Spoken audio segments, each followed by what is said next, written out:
आप सभी लोगों का स्वागत है फिर से एक बार रिदवान क्रिक जोन में। आशा करता हूँ आप सभी लोग सही सलामत होंगे। तो चलिए शुरू करते हैं आज का वीडियो, जो कि आज मैंने वीडियो बनाया है। कल मैंने वीडियो नहीं बनाया था, जबकि देखिए तो दूसरा सेमीफाइनल था इंडिया और इंग्लैंड के बीच, और मुकाबला तो बिल्कुल भी नहीं था। हालांकि देखे तो एडिलेड में खेला गया था दूसरा सेमीफाइनल इंग्लैंड और भारत के बीच, जिसमें से इंग्लैंड ने टॉस जीतकर पहले गेंदबाजी का फैसला किया था। और इस वर्ल्ड कप में अगर देखें तो इंग्लैंड एडिलेड में पहला मुकाबला अपना खेल रही थी, वो भी सेमीफाइनल में, और जबकि भारत उससे पहले खेल चुके थे एडिलेड के मैदान में, जो कि हम बांग्लादेश के साथ था मुकाबला यहाँ पे, और जो कि जीता भी था आखिर में जाकर। बारिश के कारण होने के कारण जो कि आखिर में थोड़े बहुत रन चाहिए थे, 9 ओवर में 85 रन चाहिए थे, वहाँ पे मैच आखिर में पलटा था। लेकिन इस मुकाबले में अगर आप देखें तो जबकि रोहित शर्मा ने भी बॉलर था, अगर टॉस जीते तो किसी भी हाल में बल्लेबाजी करना पसंद करते, और जो कि दोनों ही कप्तान इस सेमीफाइनल के मुकाबले में अगर देखें तो दोनों ही कप्तान अपने पसंदीदा ऑप्शन के साथ उतरे हैं। जबकि भारत ने पहले बल्लेबाजी किया, जिसमें से कप्तान रोहित शर्मा और केएल राहुल ने तो शुरुआत दी थी, लेकिन वही सिलसिला चलता आ रहा है, जो कि मेन क्रूशियल मैच में जो मुकाबला होना था, जो रन्स चाहिए थे सलामी बल्लेबाजों से, वो रन्स नहीं आ पाए, और केएल राहुल महज से 5 ही रन बना पाए थे। और आपको पता होगा कि प्लेइंग 11 में कल चेंजेस हुए थे इंग्लैंड की तरफ से। दाविद मलान की जगह पे फिल सॉल्ट आए थे। फिल सॉल्ट का आना तो लगभग तय ही था, जबकि मार्क वुड एक अच्छी तेज तर्रार गेंदबाज को प्लेइंग 11 में जगह नहीं मिला था, वो भी इंजर्ड के कारण। और ऐसे क्रूशियल मैच में वहाँ पे क्रिस जॉर्डन आया, और क्रिस जॉर्डन ने आकर शानदार गेंदबाजी का मुजाहरा दिखाया। और जबकि देखें तो लगभग सारे गेंदबाजों के खिलाफ अगर आप भारतीय बल्लेबाजों को आंके तो कुछ खास रन्स बटोर नहीं पाए। हालांकि थोड़े बहुत आखिर के 4-5 ओवर्स में रन्स आए, लेकिन वो जो पहले 15 ओवर्स तक रन्स आने चाहिए थे वो रन्स नहीं आ पाए, और जिसके कारण अगर देखें तो बहुत मुश्किलात का सामना करना पड़ा था। हालांकि विराट कोहली और रोहित शर्मा के बीच 47 रन का तो पार्टनरशिप हुआ था, लेकिन वो भी थोड़ा बहुत धीमे तरीके से यह पार्टनरशिप हुआ, जिसके कारण बाद में जाकर दिक्कत हुई मिडिल ऑर्डर बल्लेबाजों के लिए। और जो कि ये लाजमी भी था कि अगर आपके टॉप ऑर्डर्स ज़्यादा धीमे तरीके से रन्स बनाते जाएंगे और कम रन्स करते जाएंगे तो मिडिल ऑर्डर पे तो प्रेशर आना अनिवार्य है, और वो ही हुआ कल के मुकाबले में। हालांकि देखें तो रोहित शर्मा कप्तान कुछ खास नहीं कर पाए, जैसे कि मैंने बोला था कि शायद नॉकआउट में एक बड़ा खिलाड़ी बड़े स्टेज पे आकर बड़ा कोई इनिंग्स बड़ा पारी खेल जाए, लेकिन वो कप्तानी पारी खेल नहीं पाए, और जिसके कारण आखिर में और भी फंसा गए थे जो कि शुरुआत दिए थे। हालांकि पार्टनरशिप तो 47 रन की थी, लेकिन कप्तान रोहित शर्मा ने महज 28 गेंदों में सिर्फ 27 रन बनाए, और ये 28 गेंदों में 27 रन बनाना ये इस T20 मुकाबले में, वो भी सेमीफाइनल के मुकाबले में, ये तो किसी भी हाल में ये कोई बड़ी बात नहीं है। और 28 में अगर आप 27 बनाते हो तो कोई फ़ायदेमंद साबित नहीं होता ये स्कोर। हालांकि बाद में विराट कोहली का भी इनिंग्स देखे तो पावर प्ले में तो भारत ने एकदम से ही यूटिलाइज नहीं कर पाया, पावर प्ले में रन्स नहीं बना पाए। महज 6 ओवर में सिर्फ 38 रन बना पाए थे, और जैसे कि मैंने आपको पहले भी बोला था, सिवाय जिम्बाब्वे के मैच के अलावा बाकी सारे मैचेस में पावर प्ले में कोई भी बल्लेबाज यूटिलाइज नहीं कर पाया। और नेदरलैंड के साथ भी वो पावर प्ले में यूटिलाइज नहीं कर पाया, जो पावर प्ले में रन्स चाहिए थे वो एकदम से यूटिलाइज नहीं करोगे। अगर एक ऐसे बड़े टीम को, जहां पे इंग्लैंड की तरफ अगर आप रुक करें तो उनके करीब 9-10 तक बल्लेबाज है, लेकिन आपके भारतीय सलामी बल्लेबाज अगर ओपनिंग स्लॉट में आकर ओपनिंग बल्लेबाजी करते हुए अगर आपके रन्स नहीं बटोरेंगे तो आने वाले ओवर्स में, जबकि पावर प्ले के बाद और भी मुश्किलात का सामना करना पड़ता है। क्योंकि अगर आप देखें तो ऐसे सलामी बल्लेबाज अगर रन्स नहीं बनाते हैं तो मुश्किलात का तो सामना करना ही पड़ता है मिडिल ऑर्डर्स में। और पावर प्ले में अगर आप देखें तो पावर प्ले में तो पहले 6 ओवर तक तो 2 ही खिलाड़ी सिर्फ 30 गज के सर्कल के बाहर रहते हैं, लेकिन वो जो पावर प्ले के बाद वो 5 खिलाड़ी जब बाउंड्री लाइन पे खड़े रहते हैं तब तो और भी मुश्किल होता है चौके छक्के लगाना। और वही वो, हालांकि स्क्वायर बाउंड्रीज एडिलेड में थोड़ा बहुत छोटे थे लेकिन उसका भी फायदा ज़्यादातर नहीं उठा पाए, और जिसके कारण अगर देखें तो बीच के मिडिल ओवर्स में थोड़े बहुत रन्स बटोरे थे। हालांकि 9 ओवर में 62 रन जोड़े थे हार्दिक पांड्या और वही विराट कोहली। हालांकि सूर्य कुमार यादव ने तो एक छक्का एक चौका लगाया। अगर कल देखें तो सूर्य कुमार से ज़्यादा रन्स नहीं आए, और वही आदिल रशीद के पहले ही गेंद पे अपना पहला ही गेंद खेलते हुए आदिल रशीद के विरोध और वहाँ पे ही छक्का लगाने की कोशिश कर रहे थे। वहाँ पे देखे तो अगर गौर करें तो वहाँ पे आउट हो गए थे बाउंड्री लाइन पे, और जिसके कारण उसके बाद से ऐसा लग रहा था कि और भी रन्स कम होंगे। और वहाँ पे हार्दिक पांड्या और विराट कोहली ने उस पारी को थोड़ा बहुत संभाला था। हालांकि विराट कोहली ने तो अर्धशतक की पारी खेली थी, और इस T20 वर्ल्ड कप में विराट कोहली का प्रदर्शन बहुत ही उम्दा प्रदर्शन रहा हालांकि देखे तो। लेकिन उस मुकाबले में अगर अर्धशतक बनाया भी है, लेकिन मेरे हिसाब से कल के मुकाबले में वो अर्धशतक उतना मायने नहीं रखा, क्योंकि 40 गेंदों पे आप अगर 50 बनाते हैं तो कहीं ना कहीं टीम को थोड़ा बहुत नुकसान भी झेलना पड़ता है। हालांकि रिकवरी किया था, लेकिन वो जो आखिर में पारी खेलना था विराट कोहली को, जबकि 40 रन पे 50 तो बना गए थे, आखिरी में जो पारी थोड़ा बहुत तेज़ी से पारी खेलना था वो नहीं कर पाया, और जिसके कारण बाद में और भी मुश्किलात का सामना करना पड़ गया भारतीय बल्लेबाजों का। हालांकि हार्दिक पांड्या ने आखिरी 5 ओवर में जाकर थोड़े बहुत बल्लेबाजी करी और थोड़े बहुत शॉट्स लगाए, लेकिन 15 ओवर तक भारत का स्कोर सिर्फ महज 100 ही रन था, जिसमें से देखें तो 3 विकेट गंवा चुके थे। और हार्दिक पांड्या आखिरी के 5 ओवर में बल्लेबाजी किए थे, और जबकि आखिरी के 3-4 ओवर में वो रन्स आए, और इसी के कारण आखिर में भारत ने 168 रन तक ही पहुंच पाए 6 विकेट गंवा के। जिसमें से देखें तो हार्दिक पांड्या ने 33 गेंदों में 63 रन जोड़े, अर्धशतक की पारी खेली। और वैसी पारी अगर विराट कोहली आखिर में खेल जाते, अगर 40 में 60 रन भी कर जाते तो थोड़े बहुत फ़ायदा होता भारतीय बल्लेबाजों के लिए, भारतीय इनिंग्स के लिए अगर आप देखें तो।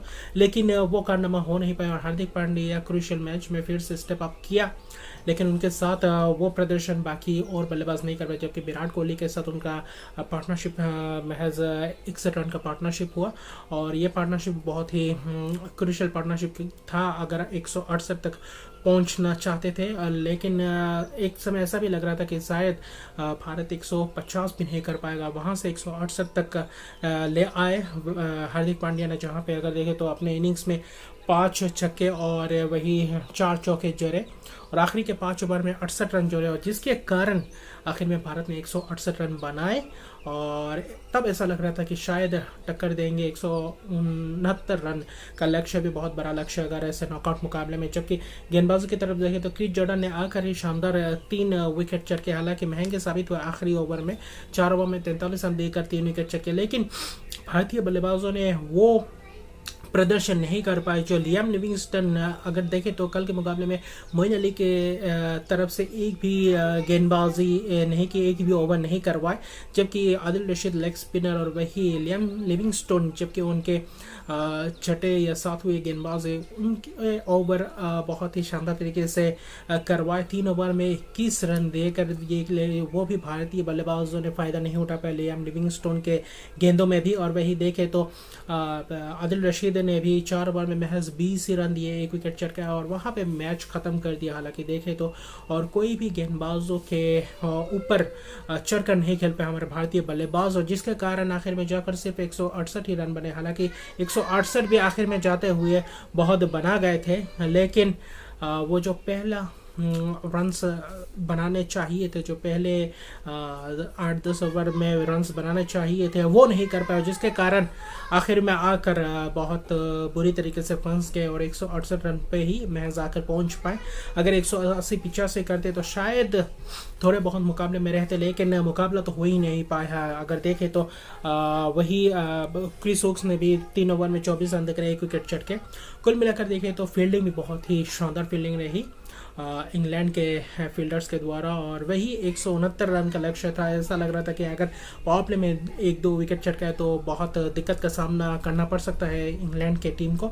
और इंग्लैंड की टीम वैसे ही रवैये के साथ खेला जैसे कि उनका वो माइंडसेट होता है, जो कि आते ही पावर प्ले को यूटिलाइज करना और लंबे लंबे रन्स करना और चौके छक्के चढ़ना। और वो जो कप्तान है जॉस बटलर और एलेक्स हेल्स ने शुरुआत की थी पारी में, और थोड़े बहुत पहले ओवर्स में स्विंग्स तो देखने को मिले थे, लेकिन उसके बाद देखे तो पावर प्ले में शानदार बल्लेबाजी की और दोनों ही बल्लेबाजों ने किसी भी गेंदबाज को अपने सामने टिकने नहीं दिया, जिसके कारण पावर प्ले में 63 रन जोड़ दिए थे। और पावर प्ले में ही लगभग 60% मुकाबला ख़त्म ही कर दिया था, क्योंकि पावर प्ले में 63 रन बनाकर आपके अगर एक भी विकेट नहीं गिरते तो इंग्लैंड जैसे टीम के लिए और भी आसान हो जाता है मुकाबला, क्योंकि उनके 9वें 10वें तक बल्लेबाजी करने वाला खिलाड़ी है। और भारत के लिए दिक्कत हो गया था, जबकि पावर प्ले में 63 रन अब गवा गए थे, दे दिए थे 63 रन। और जबकि मुझे कप्तानी में भी थोड़े बहुत क्वेश्चन है, क्योंकि रोहित शर्मा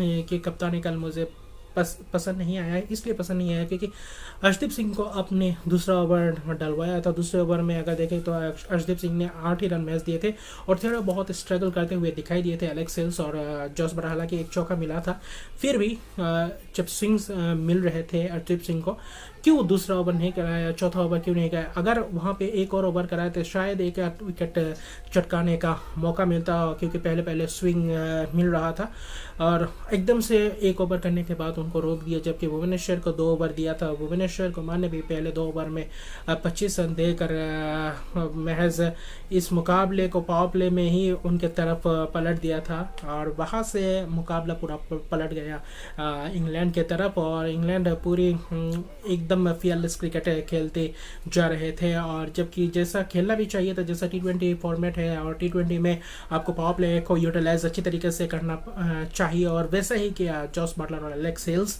और जिसके लिए वो दोनों ही खिलाड़ी माने जाते हैं। और क्या स्ट्रोक प्ले था और शानदार बल्लेबाजी की, हर ओवर्स में एक चौका नहीं तो एक छक्का लगाते ही जा रहे थे और वही किया। और उसी के कारण आखिर में अगर देखें तो 10वें ओवर में आकर अर्शदीप सिंह को गेंदबाजी दिया, क्यों तब तो 9 ओवर में 91 रन पड़ चुके थे। वहाँ पे आकर मुकाबले को पलटना बहुत ही मुश्किल था और अर्शदीप सिंह तब कुछ कर भी नहीं सकते थे, क्योंकि आपके पावर प्ले में अगर जो स्विंग्स थोड़े बहुत मिल रहे थे उस वक्त 9वें 10वें ओवर में आकर स्विंग तो ख़त्म ही हो चुका था, और वहाँ पे आकर डलवाना उनसे कोई ऐसा कारगर तो साबित नहीं हुआ। और क्यों ऐसा क्या मुझे बिल्कुल भी समझ में नहीं आया। और वही अक्षर पटेल ने भी थोड़ी बहुत पिटाई खाई है, लेकिन इकोनॉमी ठीक ठाक करके गए, 4 ओवर में 30 रन ही दिए। लेकिन बड़े स्टेज में, क्योंकि IPL में तो अच्छे प्रदर्शन करते आ रहे थे अक्षर पटेल और बाकी गेंदबाज, लेकिन इस मुकाबले में जबकि आपके नॉकआउट मुकाबले में आकर आपको क्या हो जाता है कि ऐसे मुकाबले में आप स्टेप अप नहीं कर पाते। वही अश्विन ने भी 2 ओवर किए लेकिन 27 रन दिए, और अश्विन और सिलेक्शन में अगर देखें तो प्लेइंग 11 में ही तब्दीली दिखाई दी थी। दिनेश कार्तिक को आपने कंटिन्यू किया था आखिरी मुकाबले में जिम्बाब्वे के खिलाफ, ऋषभ पंत को खिलाया था, लेकिन इस मुकाबले में आप ऋषभ पंत के साथ ही गए। आप क्या चेंजेस पे चेंजेस करते गए और कोई ऐसा मुकाबला हुआ ही नहीं, अच्छा प्रदर्शन कर ही नहीं पाए, ना तो ऋषभ पंत ना तो दिनेश कार्तिक। और वही देखे तो गेंदबाजों में देखे तो चहल को आपने 2021 के वर्ल्ड कप में स्क्वाड में आपने चूज़ नहीं किया था। जब आप 2022 में स्क्वाड में उनका नाम घोषित किया, लेकिन T20 वर्ल्ड कप में उनके साथ एक भी मुकाबला नहीं खिलवाया। और ऐसे बड़े बड़े मुकाबले जहां पे ऑस्ट्रेलिया में लेग स्पिनर, हर टीम के लेग स्पिनर्स कारगर साबित हुए ऑस्ट्रेलिया के मैदान में, लेकिन आपने चहल को बिल्कुल भी नहीं खिलाया। कि पानी पिलाने के लिए उनको ऑस्ट्रेलिया ले गए थे कि वही क्योंकि गेंदबाजी तो कर ही नहीं रहे थे, वही मुकाबले एक भी नहीं खेले। क्या नेट प्रैक्टिस करने के लिए ले गए थे आप ऑस्ट्रेलिया घुमाने को ले गए थे युजवेंद्र चहल को, जब ऐसे मुकाबले में आपके स्पिनर्स की बहुत सख्त ज़रूरत थी। अक्षर पटेल या अश्विन से तो बिल्कुल भी गेंदबाजी हो नहीं रही थी पिछले 4-5 मुकाबले में अगर आप देखें तो। और वही तेज़ गेंदबाजों की तरफ देखें तो शामी ने भी 3 ओवर में 39 रन दिए, और फील्डिंग तो कल क्या बताऊँ फील्डिंग के बारे में। कल भारत से तो ये अपेक्षा नहीं थी कि फील्डिंग में ऐसा ख़राब प्रदर्शन, ना तो फील्डिंग, ना तो बल्लेबाजी, ना तो गेंदबाजी, कुछ भी नहीं हो रहा था। और सूर्य कुमार जैसे खिलाड़ी के हाथ से कैच छूट के चौका होता जा रहा था। और वही पावर प्ले के बाद 15 ओवर तक अगर देखें तो मिडिल ओवर्स में भी 93 रन जोड़े और करीब 16 ओवर में मुकाबला आसानी से ख़त्म कर दिया, 170 रन जोड़े। और ये रिकॉर्ड पार्टनरशिप है T20 वर्ल्ड कप में अगर आप देखें तो, क्योंकि एक भी विकेट आप चटका नहीं पाए। और आपके ऐसे गेंदबाजी लाइनअप के साथ आपने इस T20 वर्ल्ड कप में गया। और T20 वर्ल्ड कप से पहले आपने बहुत सारे लड़के को मौके दिए, लेकिन आप तुरंत पहले T20 वर्ल्ड कप के तुरंत पहले ही आप अश्विन को लेकर आते, आप दिनेश कार्तिक को लेकर आते। KL राहुल इंजरी से वापसी कर रहे थे और वहाँ पे आपने डायरेक्टली एंटर कर दिया T20 वर्ल्ड कप के लिए, और वैसा कोई प्रदर्शन भी नहीं कर पाया।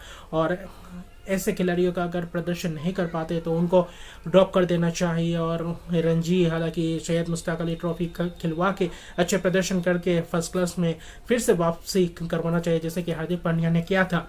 और उसके बाद से फिलहाल हार्दिक पांड्या ने अच्छा प्रदर्शन करते हुए आ रहे थे, तो ऐसे सिस्टम में लाना पड़ेगा। ऐसा नहीं कि बड़े खिलाड़ी हैं कभी भी किसी भी वक्त जब भी चाहे आ सकते हैं टीम के अंदर, और जब भी चाहे रेस्ट ले सकते हैं। और रेस्ट तो आपने बहुत सारे लिए T20 वर्ल्ड कप से पहले। अगर एकजुट होकर टीम ने तो खेला ही नहीं T20 वर्ल्ड कप से पहले, हालांकि एशिया कप में भी खेले, लेकिन उससे पहले तो कोई भी सीरीज में कभी कप्तान आपका रेस्ट कर जाता है, कभी KL राहुल रेस्ट कर जाता है, कभी वो खिलाड़ी रेस्ट कर जाता है। और बड़े टूर्नामेंट से तुरंत पहले ही आकर सब एकजुट होकर टीम में एंटर कर जाते हैं, वो कैसे हो सकता है ये तो पता नहीं। लेकिन आप अगर देखें तो नॉकआउट में आकर ही आपके साथ ऐसा हो रहा है। और ऐसा प्रदर्शन तो बिल्कुल भी उम्मीद नहीं था कि ऐसा प्रदर्शन ऐसे T20 वर्ल्ड कप के सेमीफाइनल में होगा। और ग्रुप स्टेज में भी आपका प्रदर्शन वैसा नहीं रहा था, हालांकि थोड़े बहुत प्रदर्शन कर दिए थे। विराट कोहली ने आपको बचा दिया था पहले मुकाबले में, हालांकि बीच में भी थोड़ा बहुत मुकाबले आपने खेला था, और वही बांग्लादेश ने भी आपको फंसा दिया था उस मुकाबले में। वही अगर देखें तो वैसा प्रदर्शन T20 वर्ल्ड कप में नहीं कर पाए जैसे इंडिया करना चाहती है। 2021 में जो प्रदर्शन किए थे आपने, वैसा ही लगभग ऐसा ही प्रदर्शन रहा, और उससे भी ख़राब प्रदर्शन रहा इस वर्ल्ड कप में अगर देखें तो। हालांकि विराट कोहली का अगर बल्ला नहीं चलता, वही सूर्य कुमार का बल्ला नहीं चलता, हार्दिक पांड्या का नहीं चलता, तो शायद ही इस वर्ल्ड कप में भी आप तो ग्रुप स्टेज से ही बाहर हो चुके होते, शायद ऐसा हो सकता था। लेकिन सेमीफाइनल तक आने के बाद एक ऐसा, अगर हारे भी सेमीफाइनल तो एक टक्कर तो देना चाहिए था, जैसे कि न्यूजीलैंड ने पाकिस्तान को पहले सेमीफाइनल में दिया था टक्कर। हालांकि एक वक्त ऐसा भी लग रहा था कि शायद न्यूजीलैंड अगर एक दो मौके नहीं गवाते तो शायद न्यूजीलैंड वापसी कर सकते थे और इस मुकाबले को जीत सकते थे। लेकिन आपने तो, जबकि हार्दिक पांड्या के उस इनिंग्स के बाद से ऐसा लग रहा था कि थोड़ा बहुत वापसी कर सकते, लेकिन पावर प्ले के बाद तो आपने मैच को गवाते ही गए और वापसी करने का चांस से मौका ही नहीं दिया अपने आप को।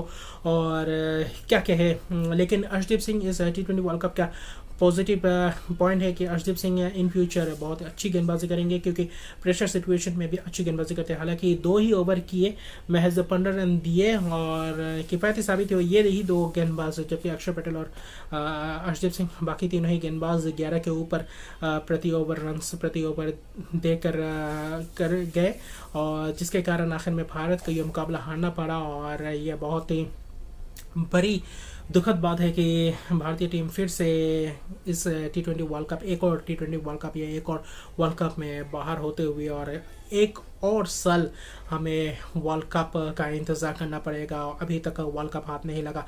2007 के बाद से 2022 में T20 वर्ल्ड कप आ गया, लेकिन 15 साल हो गया अभी तक हमारा T20 वर्ल्ड कप हमारे हाथ में ही आया। और IPL से आप तो खिलाड़ी चुनते हैं इंडियन स्क्वाड के लिए, हालांकि वो अच्छे प्रदर्शन के तहत ही चुनते हैं, लेकिन उस मेरिट बेसिस पे अगर बहुत सारे खिलाड़ी बाहर भी बैठे हैं जो कि अच्छे प्रदर्शन करते हुए भी बाहर बैठना पड़ रहा है, क्योंकि आपके पास वो जो कि बड़े ब्रांड के खिलाड़ी हैं उनके नाम से ही आप टीम में जगह दे देते हैं। और अगर ऐसा चलता रहा तो ऐसे ही हमें दुख करना पड़ेगा, और ऐसे ही 140 करोड़ भारतीय क्रिकेट फैंस को ऐसे ही नाखुश होना पड़ेगा। और एक ऐसे ही टूर्नामेंट आता जाएगा, वर्ल्ड कप आता जाएगा, और हम हारते रहेंगे और ऐसे ही हम अपसेट होते रहेंगे। ऐसा कब तक चलेगा, क्योंकि अब तो चेंजेस चाहिए, क्योंकि T20 वर्ल्ड कप 2 साल बाद है, 2024 में T20 वर्ल्ड कप होगा। और इस टीम जो कि स्क्वाड में है, इस स्क्वाड से तो बहुत सारे खिलाड़ियों का मुझे तो लग रहा है छुट्टी होने वाला है, और बहुत सारे बोल्ड डिसीजंस आपको लेने पड़ेंगे, और बहुत सारे ऐसे मौके देने पड़ेंगे खिलाड़ियों को, और बहुत सारे खिलाड़ियों को आजमाना भी पड़ेगा। तेज़ गेंदबाजी के साथ साथ ऑलराउंडर्स भी आपको टीम में चाहिए। ऑलराउंडर्स नहीं होने के कारण ही आप लोग फंसे हैं, क्योंकि आप ज़्यादा बल्लेबाजी खिला रहे थे, अश्विन को एज ए बल्लेबाज खिला रहे थे, एज ए गेंदबाज तो आपने देखा ही नहीं, क्योंकि 7वें 8वें पे आकर 2-3 गेंदों में थोड़े बहुत रन्स कर दे, उसके हिसाब से आपने सिलेक्ट किया प्लेइंग 11 में। ऐसा नहीं कि वो विकेट चटकाएगा, इसलिए चहल को मौका नहीं मिला। और वही देखे तो एकदम से नाखुश है पूरे भारतीय फैंस, और ये बहुत ही बड़ी हार्ट ब्रोकन मोमेंट है, क्योंकि हालांकि सपोर्ट तो हर कोई करता है, लेकिन क्रिटिसाइज भी करेंगे, प्रेज भी करेंगे। और ऐसे मुकाबले में अगर आप ऐसे तरीके से हारेंगे, 170 तो बना गए थे इंग्लैंड के बल्लेबाज, 170, और ये रिकॉर्ड पार्टनरशिप है अगर आप T20 वर्ल्ड कप में देखें तो, क्योंकि उससे पहले बांग्लादेश के खिलाफ 168 रन की साझेदारी की थी क्विंटन डिकॉक और रायलू रिल्सन ने, लेकिन उसके बाद वापसी की बांग्लादेश के गेंदबाजों ने, लेकिन आपने तो वापसी करने का ही मौका नहीं दिया। और ऐसे प्रदर्शन रहेगा तो बहुत सारे चेंजेस करने पड़ेंगे, और ये तो डिसीजन इंस्टेंट डिसीजन लेना पड़ेगा। और आईपीएल से आप खेलो आईपीएल, लेकिन आईपीएल से भी प्रदर्शन करते हुए फर्स्ट क्लास के खिलाड़ियों के भी ऊपर नज़र रखना पड़ेगा, वहाँ से भी प्रदर्शन करके आप डायरेक्ट स्क्वाड में डाल सकते हो, लेकिन उनको आप मौका ही नहीं देते हो। जो फर्स्ट क्लास से आईपीएल नहीं खेल पाते, उनका फर्स्ट क्लास में ही उनका कैरियर ख़त्म हो जाता है। तो पूरे सिस्टम को, बीसीसीआई को ये देखना पड़ेगा, और ऐसे डिसीजंस लेने पड़ेंगे। और ऐसे नहीं कि बड़े नाम हैं उनके बैठाया नहीं जाएगा उस खिलाड़ी को अगर खराब से खराब प्रदर्शन करते भी जाए और उसको मौका मिलता ही जाएगा, ऐसा नहीं होना चाहिए। आपको टीम में चेंजेस लाना पड़ेंगे, जो प्रदर्शन करेंगे उसको ही मौका मिलेगा, और जो प्रदर्शन नहीं करेंगे उसको आप बाहर बिठा दिए, क्योंकि फर्स्ट क्लास या कोई ऐसा टूर्नामेंट खेलने के बाद ही एंटर करवाइए इंडियन स्क्वाड। और ये इंडियन टीम है, ये ऐसे वैसे तो टीम नहीं है, क्लब टीम नहीं है। आप ऐसे टूर्नामेंट में जाकर आप ऐसे खेल के हार के आते हो, तो ये बहुत भी दुखजनक बात है और बहुत ही शर्मनाक बात है भारतीय टीम के लिए। और वही देखे तो बटलर और हेल्स ने ये एक ऐसा मानो एक तूफान सा आया था बटलर और हेल्स के द्वारा, और ये स्टॉर्मी इनिंग्स रहा हेल्स और बटलर के द्वारा। दोनों ही खिलाड़ियों ने एकदम एक समान खेल खेला। हालांकि कप्तान ने 80 रन की नाबाद पारी खेल गए 49 गेंदों में, जबकि 9 चौके और 3 छक्के लगाए अपने इनिंग्स में बटलर ने, और क्या शानदार बल्लेबाजी रही। और वही एलेक्स हेल ने भी 47 गेंदों में 86 रन बना दिए और नाबाद रहे, और क्या शानदार दोनों ही खिलाड़ियों, दोनों ही बल्लेबाजों की तरफ से 8 की पारी देखने को मिली, और 170 रन का पार्टनरशिप साझेदारी, और ये बहुत बड़ी साझेदारी होती है। और एक भी विकेट हमने चटका नहीं पाया, और 16 ओवर में 170 रन बना गए, और चेज कर गए, 4 ओवर रहते चेज कर गए, और एक ऐसे चेज कर गए जैसे कि मानो सामने तो इंडिया खेल ही नहीं रही थी। उससे अच्छा तो शायद नेदरलैंड्स भी थोड़े बहुत टक्कर देते, जैसे कि साउथ अफ्रीका को टक्कर दिया था। 158 रन जोड़ के भी 158 को डिफेंड कर गए थे नेदरलैंड की टीम। लेकिन आपकी टीम से, भारत की टीम से अगर देखें तो कोई भी गेंदबाजों में कल ऐसे बॉडी लैंग्वेज लगा ही नहीं था। आज जब पावर प्ले में 63 रन पर गए थे, उसके बाद से लगा ही नहीं रहता कि बॉडी लैंग्वेज में कि हम वापसी कर सकते हैं, एक विकेट लेने की चाहत में है, वैसा देखने को ही नहीं मिला। और ऐसी खराब खेलने के कारण ही हम इस T20 वर्ल्ड कप से भी बाहर हो गए हैं, और अभी अगले वर्ल्ड कप के लिए फोकस करना पड़ेगा और बहुत सारे चेंजेस लाने पड़ेंगे। और T20 में खासकर आपको फियरलेस क्रिकेट खेलना पड़ेगा, और पावर प्ले में डर के विकेट बचा करके बाद में खेलने के लिए ऐसा नहीं करना पड़ेगा, और ऐसा नहीं करना चाहिए। और T20 में तो पूरे फियरलेस क्रिकेट ही खेलना चाहेगा, अन्यथा आपको ऐसे ही अगर आप डिफेंसिव अप्रोच के साथ जाएंगे तो ऐसे ही रिजल्ट आपको बार बार मिलते जाएंगे, और कड़ा डिसीजंस लेना पड़ेगा T20 2024 के T20 वर्ल्ड कप से पहले। और अगले आने वाले वर्ल्ड कप में भी फोकस करना पड़ेगा, क्योंकि भारत में होगा अगला वर्ल्ड कप, और वो होगा 50 ओवर का वर्ल्ड कप, और देखते हैं क्या होता है। हालांकि दोनों ही टीम को बहुत सारी शुभकामनाएं। इंग्लैंड और पाकिस्तान दोनों ही टीम बहुत ही शानदार तरीके से फाइनल में एंट्री की, और दोनों ने ही एक तरफा सेमीफाइनल जीतकर और क्वालिफाई कर गया फाइनल के लिए। और वही देखें तो दोनों ही टीम पूरे बराबर की टीम है। आप फाइनल में जाते हो तो दोनों ही टीम बराबर की टीम हो जाती है फाइनल अगर आप खेलते हो तो। और क्योंकि बाद में देखे तो क्या हुआ क्या घटा, इससे कोई मायने नहीं रहता। उस दिन जो अच्छा खेलेगा वही कप ले कर जाएगा। और दोनों ही टीम एक एक बार के चैंपियन हो चुके हैं T20 वर्ल्ड कप में। और इस बार एक और टीम जो कि 2 टाइटल्स लेंगे T20 वर्ल्ड कप का। तो देखते हैं पाकिस्तान और इंग्लैंड में से कौन लेता है। और 13 नवंबर को होगा फाइनल मेलबोर्न में, जो कि होगा भारतीय समय के अनुसार दोपहर के 1:30 बजे। और उससे पहले फाइनल से पहले पाकिस्तान और इंग्लैंड के हवाले से भी खबर लाऊंगा, जो कि प्रीव्यू लेके आऊँगा कल एक और वीडियो के साथ। तो अभी के लिए इतना ही। अगर अभी तक मेरे चैनल को सब्सक्राइब नहीं किया तो मेरे चैनल को सब्सक्राइब कर दीजिए, नोटिफिकेशन बेल को दबा दीजिए ताकि मेरे वीडियोस आप तक पहले पहुंचे। लाइक शेयर कमेंट जरूर कीजिए। तब तक के लिए गुड बाय।